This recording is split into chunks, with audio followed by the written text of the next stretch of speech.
Welcome to the Shellonomics Podcast, your source for pure Teenage Mutant Ninja Turtles entertainment, presented by King Mictus. Alrighty guys, another episode of Shellonomics. I am here with Brian Lanham, who is the creator of this Ninja Turtle Miata racing car you see dead center here. Brian, how you doing tonight? Mike, I'm doing good. How are you? Fantastic. I loved I found this Facebook post in a Turtles Collector's Lair, and it got tons of likes, and I'm like, I got to reach out to this guy. People need to know the story about this car and where they can find it live to race. So, Brian, you obviously are a big Turtle fan. I can see the hat, the shirt. Were you first introduced to Ninja Turtles? So, Mike, I'll mention that I was born back in 1988. So the original cartoon was my introduction to the Ninja Turtles. Arguably the best Ninja Turtle series that's been out. I remember growing up. I think I might have been in like second or third grade when the real movies started coming out. I gotta say though, like I was a big fan of the cartoons. I remember watching the movies as a kid, but I couldn't really remember them. But I'll say we got a little inspiration on having to build this car, and so I had to go back and I had to remind myself about these movies, and I got to rewatch them, and I was not disappointed. Excellent. So on your Instagram page, this says Miata Racing. Can you explain for those like myself who do not know what Miata Racing is, what that entails? Okay, so let me explain that a little bit better. So what this is the series that I race this car in is called the 24 Hours of Lemons. And so I race a Miata, but for this racing series, you can race anything. And when I say anything, it really is anything that is $500 or cheaper. Now, Mike, that's a pretty controversial thing whenever you start thinking about $500 or cheaper, especially, if anybody's bought a car in the last 10 years, you realize things just aren't $500. So that's, you can say it's kind of a loose rule, or, some of the rules will be if you buy a $2,000 car and you can sell $1,500 worth of parts on it, well, then you have a $500 car. And that's kind of... This is my second build. This is not, I mean, all of them are my favorite, but this one is just kind of touched me in a way. This has been one of my all-time favorites. Me and my team, we love racing this car when it behaves. So you did say this is your second car. What was your first car build like? So we first joined the series back in 2001. My first build was a 1998 Subaru wagon. So my Subaru wagon, we bought the car, and then we thought, okay, well, this racing series requires you to have a theme, and to go along with your theme, you need costumes with it too. The better you do with your theme and your costumes, the better chances you have at letting the judges put you in lower brackets, so that way you can really compete with cars maybe lesser than you. Well, we were probably the slowest car out there anyway, so we were at the dead bottom anyway. However, so our 1998 Subaru wagon, I built that out to look like the Ghostbuster, X-01 from the Ghostbuster series. Nice. So I guess you could say I have a little running theme for my 90s nostalgia and building race cars. But that's kind of the big thing that I like to do. I like building cars that are iconic, recognizable, and you can imagine in a series like this, they do 25 races around the U.S., and you've got 100 participants at every race. So a lot of themes keep getting repeated. So you need something that's semi-original, something that, if you're going to do something that's been done before, you better make it good. So the first Subaru Ghostbuster, it was not very good. I spent all of my money, effort, and time just getting the car there. The paint looked okay. The props on it were mediocre at best. And when you're driving 100 miles an hour down the track and things start flying off, they start telling you, hey, you need to take all this junk off the top of your Subaru because we're not trying to kill everybody on the track. So Oh, well, I hear you loud and clear in regards to wanting to stand out and be original. It's similar if you go to a Comic-Con, right, and you keep seeing the same cosplayer. Like Harley Quinn was popular for a while, and it's like, look, there's about 20 different Harley Quinns here. Some have the mallet, some don't. So I hear where you're coming from on how you want to stand out. So what hit you on head where it's like, you know what? I want to go Turtles. What, like, called to have this, project started? Well, that's a great question. So once we had decided that the Subaru was just going to be a little too heavy with it being a wagon and naturally aspirated being only like 120 horsepower for like a, I don't know, a little over 3,000 pound car, we said we either got to add power or we got to shred weight. Now, the Subaru Ghostbuster, once I had finished it after about 2.5 years, it looked really, really good. So I didn't want to start taking things off of it to shred weight. So I wound up selling the Ghostbuster. A really good friend of mine, CJ Odom, who actually races a proper Miata, a supercharged Miata. He was like, man, listen, a Miata is a really good platform. And you see them all through the Lemon series, so you're not going to get penalized. I was like, okay, well, Miatas could be fun. They're pretty easy to work on. So we went out and found 1991 Mazda Miata. I actually had a 1990 Miata shortly before we started this race, and I really fell in love with it. So I was like, yeah, we could race this platform. I seem to know it pretty well. So you start looking at the car, and you kind of let the car speak to you with its shapes. You start thinking, judges like silly props on the car. If you put something on top of the car that's big and obnoxious, you could really, judges love seeing it. Spectators love seeing it. It's pretty hilarious. The Miata, I was like, I kind of bounced across a couple ideas. Could we do Hot Wheels?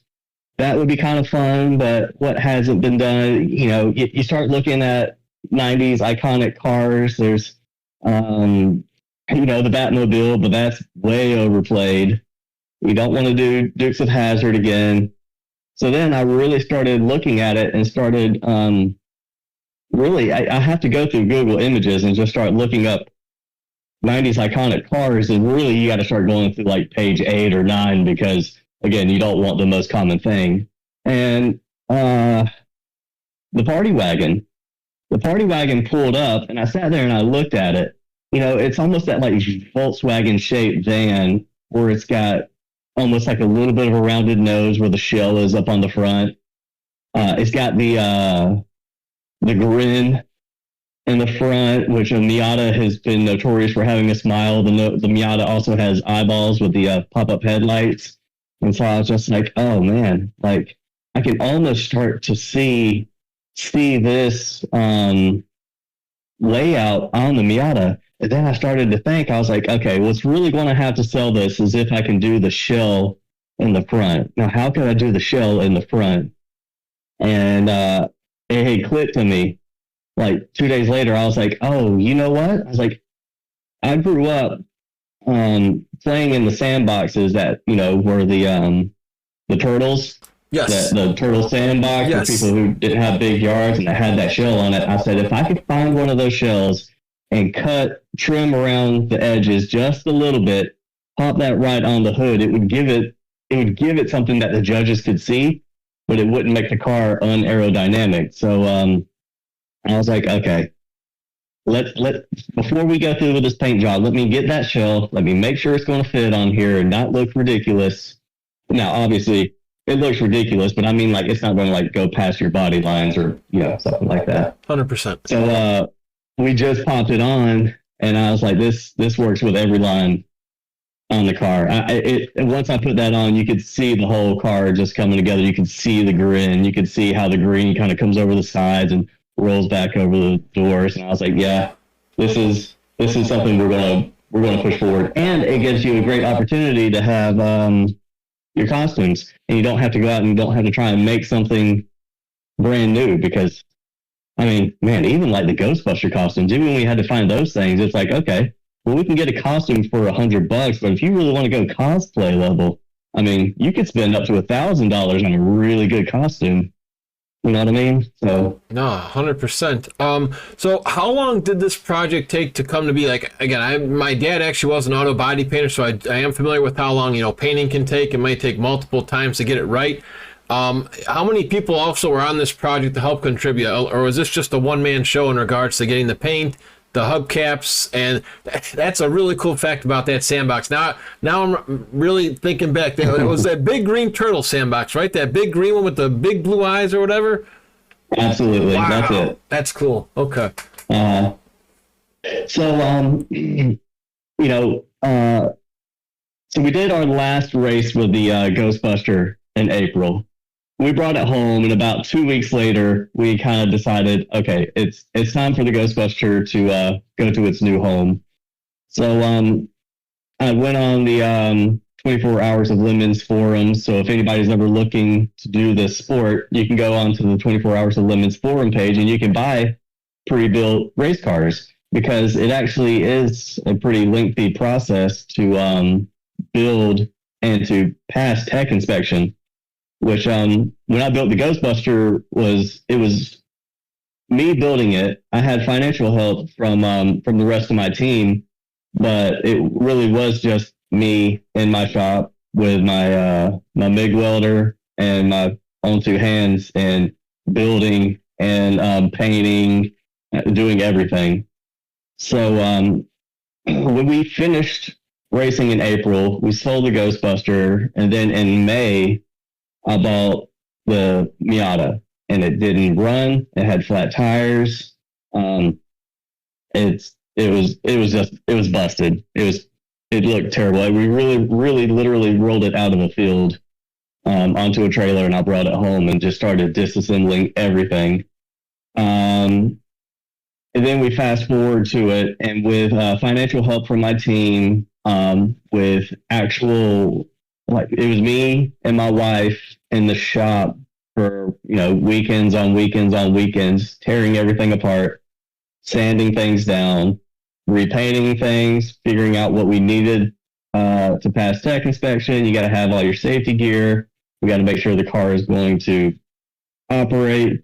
So this requires us to go 3 hours, we'll say, to Asheville to go pick up some coilovers. And you know what? Since we're going to Asheville, let's take my 4-year-old and 13-year-old to Asheville, and we'll take a little mini vacation out of it.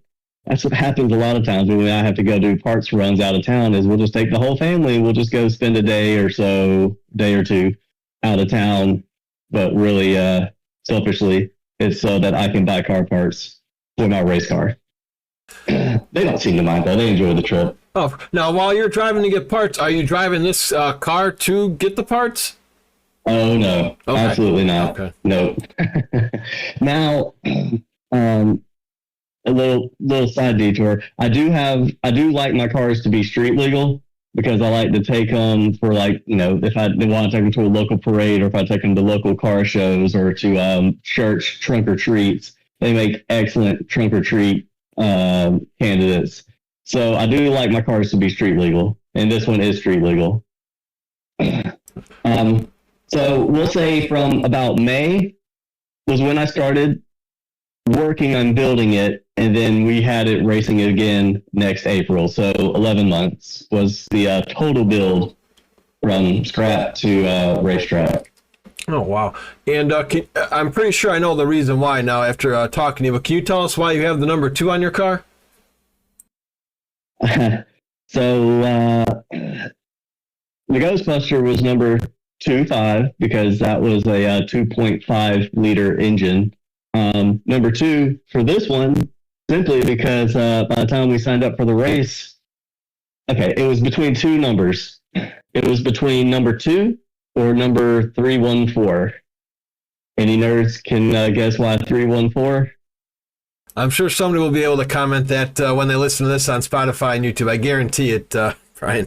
So that's the number for pie. So I was like, okay, pizza pie, Ninja Turtle, maybe, but the longer the number on it, my wife actually is the one who builds the stencils, and I was like, you know what, two's the second car, 2 is easy. Let's just stick with 2. So that was it wasn't a whole lot of thought into it, other than the fact it was just the last good single digit number. I tried to look for like 88 because that's when I was born. I think, if I'm not mistaken, the Ninja Turtles comic was that 86 or 87? Let's see. So original comic came out in 84. The television show, 84. I believe, was, I want to say it was either 87 or 89, one of them. I think it was 87, and the toys came out in 89 off the top of my head, something like that. But I know 84 is when they originated because they just celebrated their 40th anniversary. I see. Okay, so I remember pulling those up and trying to find one of those significant numbers with the turtles, and just everything was taken. So I was like, okay, well, 2 seems easy. Let's just go with number 2. Mm-hmm. What is the car's overall record so far? Like, how many races have you been featured in? So for this Meow in particular, we did April. We did that at Carolina Motorsports Park, and then this last December we did Road Atlanta, which is most of the photos you see for this podcast. That's the one we were at Road Atlanta. The one we were at in April, we spent the whole first day of racing repairing the car. It was a beautiful April day in South Carolina. The weather was perfect. Everybody was out racing. 3 laps in, I start losing power. We bring the car into the pits. We diagnose this, we diagnose that. We're trying to troubleshoot things. Nothing's making sense. Why it's not starting? It seems like timing, but it doesn't make sense because all of our timing marks are in place. And by the end of the day, I mean, it was literally 7 hours of us trying to figure it out. And by the end of the day, everybody came off the track. And I was like, guys, like, I'm tired of trying to figure out this car. Like, I'm going to just have to buy a new engine. I've already come up to terms with that. So my buddy CJ, he was like, let me try one more thing. Let me just check one more thing. And I was like, man, if you're willing to check one more thing, then I'll check it too. Let's go for it. He and I are kind of like the mechanics on this crew. So we go back through, we dig into it one more time, and he looks at the top of the engine with the valve cover off. I'll get a little technical. He looks at the cams, and he's like, these cams aren't 180 degrees out. And I'm like, I don't know what that means. And he goes, something seriously wrong. So he looks, and he finds out that the cam gear that runs off the cam belt has broken and sheared itself off of the cam shaft, which we wouldn't have noticed if he hadn't just been able to spot it. Long story short, we align it back again. There's a pin that's supposed to keep it in alignment, but that had broken and sheared off. That was the big problem. So we place it back. We just tighten the bolt as tight as we can. We put the valve cover back on. We test it. And lo and behold, that night it cranks up and it runs. So we said, okay, great. Now we can race Sunday, our second day. And guess what? Nothing but rain. Just rain, and like 3 inches of puddles. And we still race. Everybody goes out there and races. I don't know how, because Mike, I'll tell you this. I let everybody else on my team race that day because I wanted to make sure my crew members got to actually drive the car. And by the time it came back to my turn again, it had been close to like noon. And so I get in the car and I go do 2 or 3 laps. And with the traction, with the way these tires are, how little traction there is whenever it's cold and wet, they're designed to grab hot. So when it's cold and wet, they will not grab. And I'm just drifting around this track with like 100 other race cars, and it terrifies me to death. So I was like, you know what? Get me off of this track right now. So I came back and I was like, you know what? If y'all are good with it, y'all go race. And they said, yeah, we're good with it.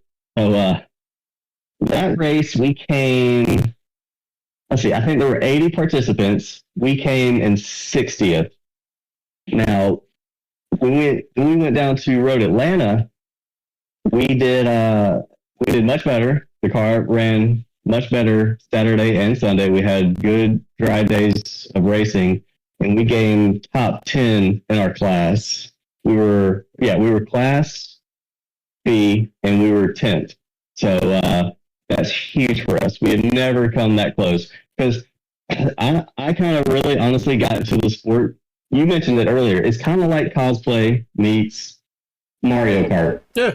Not a whole lot of people take this sport too seriously, but once you really kind of buy a car that's kind of as fast as ours, and you can keep up, and you can finally start passing people, you kind of start like getting the itch, like you really want to start competing. So this last December, we really wanted to compete and see what we could do, and for us to get top 10 in our class was huge for us. Gosh. So, well, how fitting is it that your first race was in April, being a Ninja Turtle car? Am I right? Oh, I didn't even realize that. That's good. Oh, man. Well, Brian Guides has given us permission to. Absolutely, pepperoni's the best.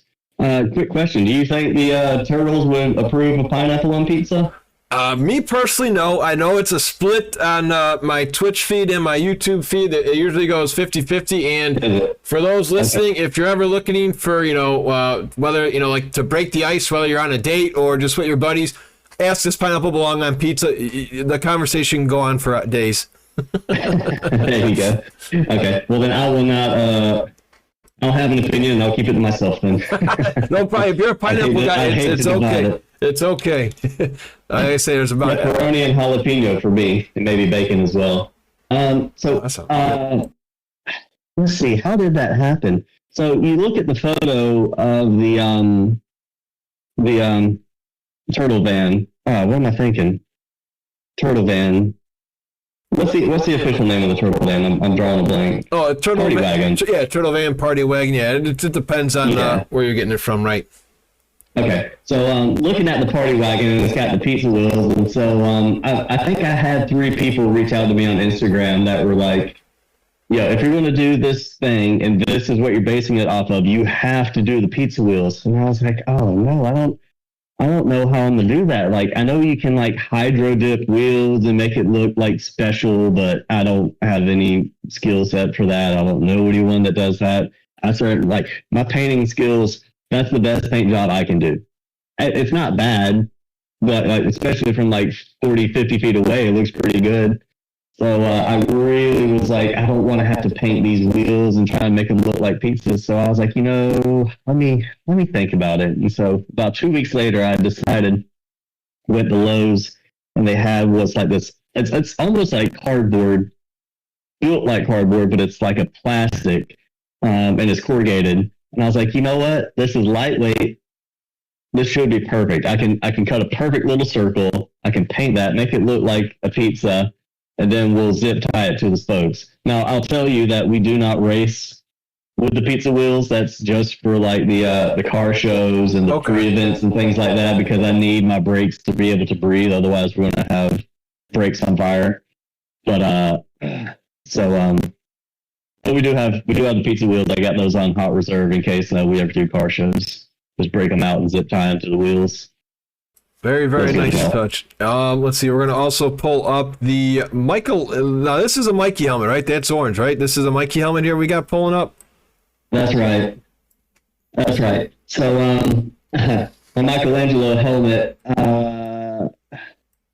Because I'm thinking about if I want to drive this on the streets, if I'm going to drive it to a car show, we were building this car, and I actually had it operational by like the beginning of October. And so I was sitting there thinking, I was like, if I take this to a trunk or treat, I would like to be able to dress in my Mikey outfit, but I need a helmet. I need a face. I need something that people can see going down the road, and they're just going to be like, that's it, because my helmet's about the size of a Ninja Turtle face. Yeah. So I was like, oh man, what can I do? So I was like, if I go through and I paint it, like really paint it, like the lens, like I'm gonna just have to have a replacement lens, because I think even if I try to get the paint off later, it's probably just going to scratch it and mar it up. But once I went through and I found that replacement lenses were not that expensive, I was like, okay, we're going to pull the trigger on this. So paint the whole lens orange, tape out a couple spots for the eyeballs, and then paint the back of it white, and then put it on and roll with it. And then everybody's like, "Can you see with it?" No, cannot see. here. I got it right here. Oh, perfect. So it's almost like the Ninja Turtle movie where they couldn't see jack squat out of their costumes. Oh, wow. Yeah, good luck. You got nothing.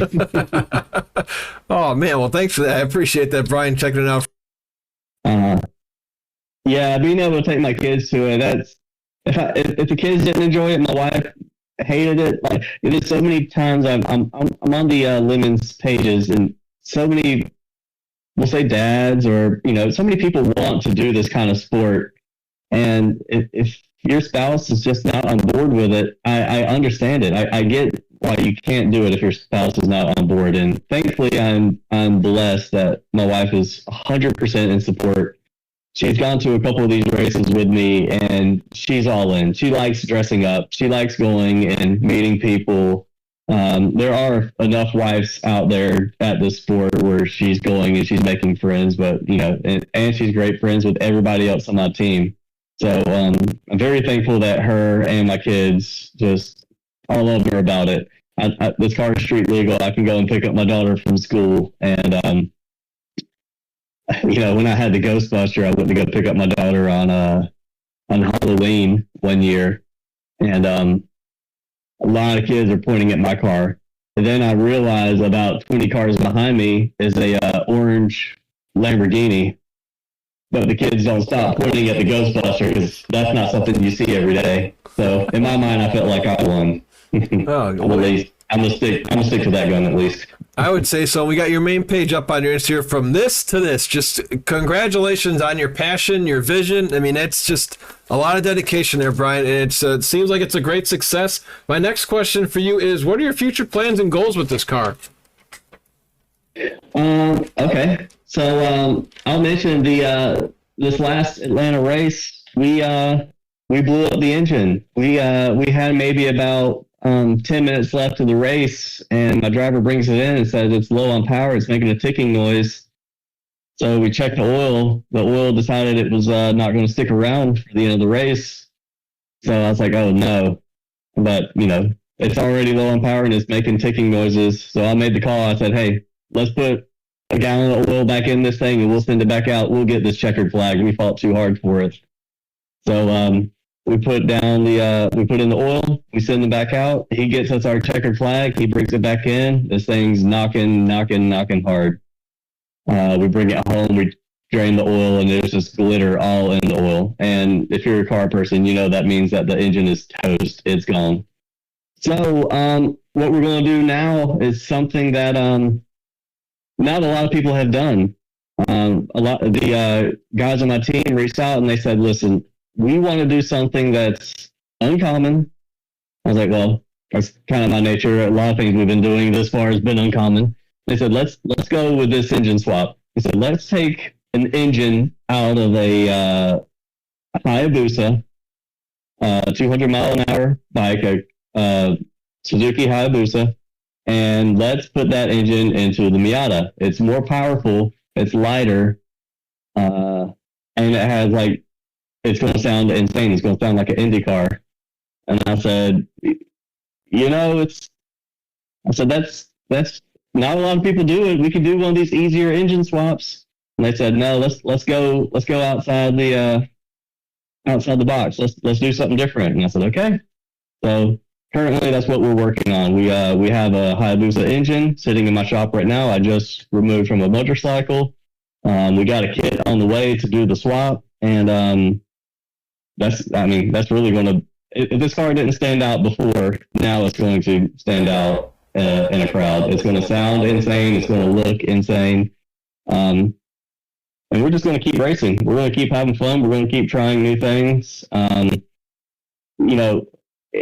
It's a big breath of fresh air whenever I go to these pages, like the this last Facebook page where you found me, and I get 1,600 people that like and appreciate the build, and I'm like, okay, if that many people like it, I need to keep pushing it. Like people are enjoying this, not just me in my inner circle, but I'm letting it out on the web, and it's getting a big response. So I'm kind of hoping that we'll see its popularity grow, and then I'll just continue to thank all the fans and everybody else around me for supporting the dream that I get to go out and build race cars and race cars and just meet great people.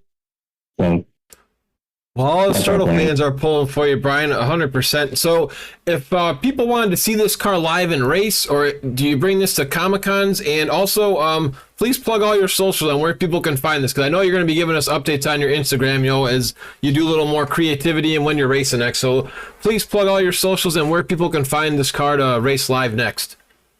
Comic-Cons would be something I would love to start doing. I've never done one before, but it seems like the right event for this kind of a car and for the kind of thing that we like to do. So maybe that will be in our near future. However, our plans right now for the car is we plan on doing the Carolina Motorsports Park race every April. We try to make it to the Road Atlanta race every December. If anybody's interested in racing in this series and has questions, they can reach out to me. I'm on Instagram at Lemon Yada. So just look for me there. I'll keep trying to post everything that we're working. I always try to keep updates on where the build process is. I like to show everybody, you know, exactly what we're going through with this build. So if you're interested, follow me. And maybe I'll see you at a Comic-Con. If you see my car, honk at me. Definitely. So as we bring this in for a landing, Brian, what would you say to those listening now who, you know, in regards to this is one of your dreams and you saw this in your head and you brought it to fruition. So for those who are listening and they have something like this, where whether it's to be a, you know, some sort of race car or some sort of painting, I mean, what would you say? Because this is not easy. This, like you already said, this took months to not only get ready, but with all those little mishaps, you didn't give up. You kept pulling through. So what would you say to those listening? Any advice you can give those ladies and gents and anybody listening? Well, this is certainly something that if you did not enjoy it, if you didn't enjoy getting your hands dirty, if you didn't enjoy the puzzle that is building a car and trying to read the rules and making sure you're staying within the rules, I've never done anything quite like this in my life as far as building something like this. But this was something that just kind of called to me. It seemed like something fun that I would certainly enjoy. I really needed support in the beginning from some of my friends. You know, it's a pretty big financial burden. So I was, you know, reaching out to my buddies. I'm like, if I do this, will you promise you'll be with me there to like not let me fall financially? Like I can't let this financially break me. And I had a couple friends that were just like, yeah, I'm gonna be there with you. I'm gonna be there with you. And it turns out it wasn't quite as bad as I thought it was. But just and like I said, it's such a headache and it's such a burden and it's so many hours doing it, but that's just what I enjoy. And if what you enjoy is something that everybody else doesn't enjoy, well, you know, that's okay. Just find the thing that you really love doing and just, you know, let that passion just keep burning and keep pushing and then you'll start to learn what you can really do. People aren't going to quite understand until you've finished with a project just how good it all comes together. But you know what? That's okay, because you know how good it'll be, because you can see it in your head. So just keep sticking with it. Well said. Brian, appreciate your time today and best of luck in your next race. All right, Mike. Appreciate it.